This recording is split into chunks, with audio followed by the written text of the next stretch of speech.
আজকে আমি এ সময় সংক্ষিপ্ত পরিসরে দিনের কিছু বিষয় আপনাদের সামনে ইনশাআল্লাহ উপস্থাপন করব। প্রথম কথা হলো,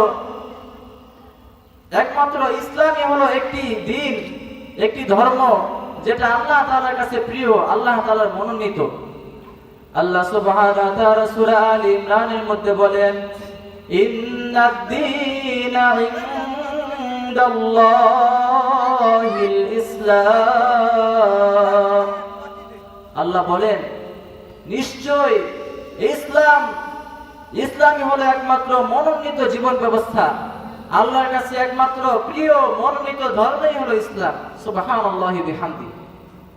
এই আয়াতের মাধ্যমে এই কথাটি মেসেজটি প্রতীয়মান হয় যে ইসলামই হলো আল্লাহ তাআলার দেয়া জীবন বিধান, ইসলামই হলো আল্লাহর দেয়া মানব জাতির জন্য হেদায়েতের পথ, জান্নাতের পথ। সুতরাং কোনো ব্যক্তি যদি ইসলামকে বাদ দিয়ে জান্নাতের পথে চলতে চায় তাহলে সে কখনো আল্লাহর জান্নাত পাবে না।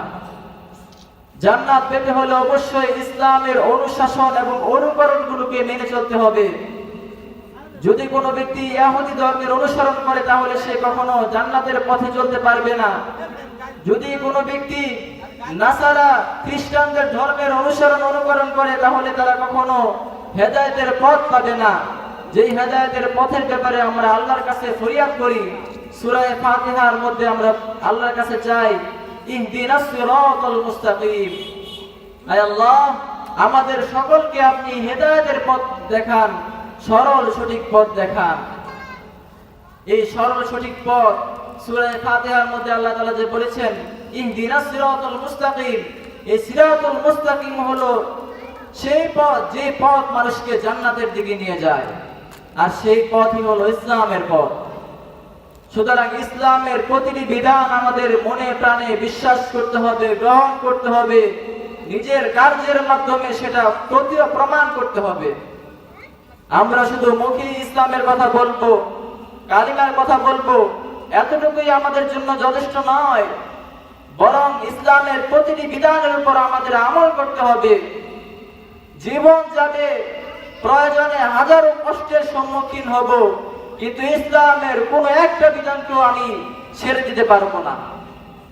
বর্তমানে কত মুসলিম আছে, সামান্য একটু শীতের কষ্ট হবে, সামান্য একটু ঘুমের ক্ষতি হবে এই বলে সে ফজর কাজা করে ফেলে, সামান্য একটু ঘুমের ক্ষতি হবে এই বলে সে ফজর কাজা করে ফেলে।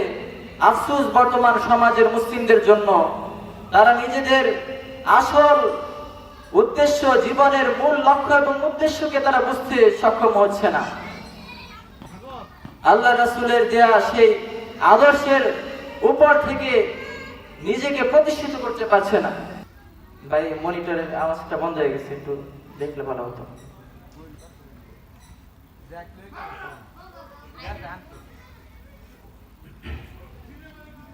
আমি বলছিলাম, ইসলামই হলো একমাত্র মুক্তির পথ, ইসলামই হলো মানবতার এক মহা উজ্জ্বল প্রদীপ।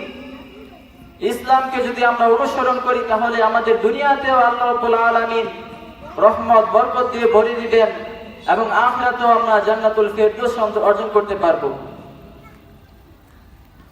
আল্লাহ সুবহানাহু ওয়া তাআলা কোরআনকে আমাদের জন্য আদর্শ হিসেবে পাঠিয়েছেন, গাইডলাইন হিসেবে পাঠিয়েছেন। আমরা যেমন পরীক্ষার পূর্বে সাজেশন পত্র পড়ি, বিভিন্ন সাজেশন থাকে পরীক্ষার পূর্বে পড়ার জন্য, যে সাজেশন গুলো পড়লে পরীক্ষায় কমন আসে খুব বেশি। সাজেশন বুক পড়লে পরীক্ষা দিতে সহজ হয়, পরীক্ষার প্রশ্নগুলো সহজ হয়। ঠিক তেমনিভাবে আল্লাহ রাব্বুল আলামিন আমাদের জন্য সাজেশন, গাইডলাইন হিসেবে পাঠিয়েছেন এই কোরআনকে। এই কোরআনই হলো এমন এক গ্রন্থ যে গ্রন্থের মধ্যে কোনো বিন্দু পরিমাণ সন্দেহ, সংশয় লেশ মাত্র নেই, কোনো ভুল ভ্রান্তির লেশ মাত্র এই কোরআনে নেই। 1450 বছর পূর্ব থেকে যখন আল্লাহ রাব্বুল আলামিন দুনিয়াতে কোরআন নাযিল করেছেন, সেই সময় থেকে কত হাজারো জ্ঞানী গুণী, বিদ্বান, প্রফেসর, ডক্টর, বিজ্ঞানী তারা কোরআনের ভুল খোঁজার জন্য লেগে পড়েছে। কত ইহুদি খ্রিস্টান বিদ্বানরা কোরআনের ভুল খোঁজার জন্য কত প্রচেষ্টা করেছে। সারা দিন সারা রাত শুধু গবেষণা করতো কিভাবে কোরআনের ভুল খুঁজে বের করা যায়, কোথাও কি একটা আয়াতে কোরআনের কোনো অসঙ্গতি ধরা যায় কিনা, সেই চেষ্টায় লিপ্ত ছিল। কিন্তু আল্লাহর কসম, কোন একজন ব্যক্তিও কোরআনের কোন ভুল দ্বারা তো দূরের কথা, কোন একটা হরফ বা একটা নক্তার ভুল আছে কেউ কোনো ব্যক্তি বা কোনো গোষ্ঠী বের করতে পারে না। সুবহানাল্লাহি ওয়া বিহামদিহি। কোরআন হলো এমন এক জ্বলন্ত মুজিজা কোরআন, যেই কোরআন মানুষকে সঠিক পথ দেখায়, হেদায়েতের পথ দেখায়। আর এই কোরআনের মধ্যে কোনো ভুল ভ্রান্তি নেই। আল্লাহ সুবহানাহু ওয়া তাআলা সূরাতুল বাকারার শুরুর দিকে কোরআনের ব্যাপারে বলেছেন, আলিফ লাম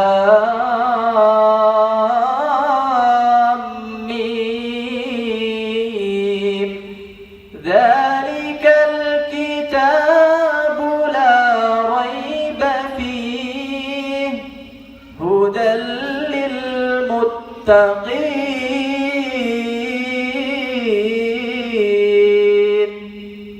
আল্লাহ সুবহানাহু ওয়া তাআলা সূরাতুল বাকারার শুরুর দিকে বলেছেন, আলিফ লাম মিম যালিকাল কিতাবু লা রাইবা ফীহি। এই কিতাব হলো এমন এক গ্রন্থ, এমন এক মহা পবিত্র গ্রন্থ হলো এই কোরআন। লা রাইবা ফীহি, এই কোরআনের মাঝে কোনো ভুল নাই, কোনো ভ্রান্তি নাই, কোনো সন্দেহের লেশ মাত্র নাই। হুদাল লিল মুত্তাকিন, এই কোরআন হলো মানব জাতির জন্য স্পষ্ট হিদায়াত। সুবহানাল্লাহি ওয়া বিহামদিহি। আল্লাহ সুবহানাহু ওয়া তাআলা কোরআনের আরেক জায়গায় তার রাসূলের প্রতি সম্বোধন করে বলছেন, ইন্না আনজালনাহু ইলাইকা লিতুখরিজান নাসা মিনাজ যুলুমাতি ইলান নূর।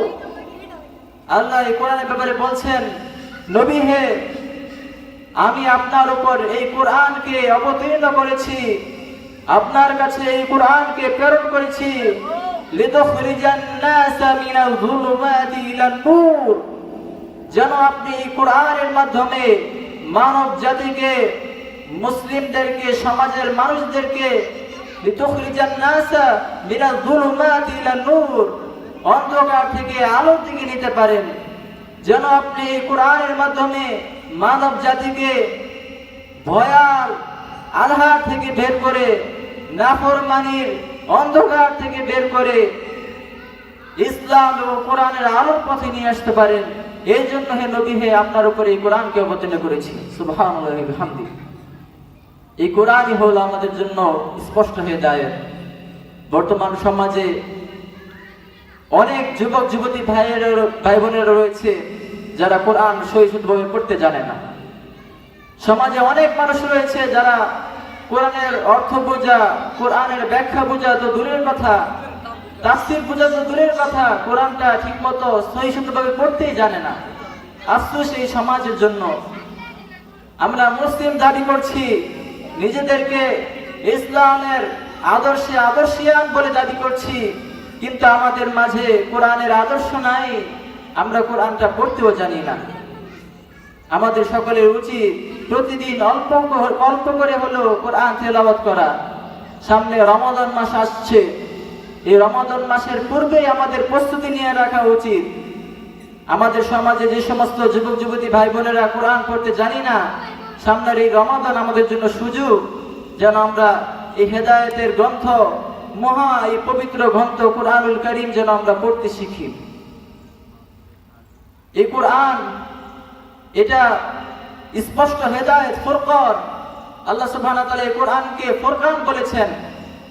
আল্লাহ সুবহানাহু ওয়া তাআলা কোরআনের মধ্যে আলো বলেন, শাহরু রমাদানাল্লাযী উনজিলা ফীহিল কুরআন হুদাল লিন-নাসি ওয়া বাইয়িনাতিন মিনাল হুদা ওয়াল ফুরকান। আল্লাহ সুবহানাহু ওয়া তাআলা কোরআনের মধ্যে আরো বলছেন, শাহরু রমাদানাল্লাযী উনজিলা ফীহিল কুরআন। রমাদান হলো সেই মাস যে মাসে আমি এই কোরআনকে নাযিল করেছি।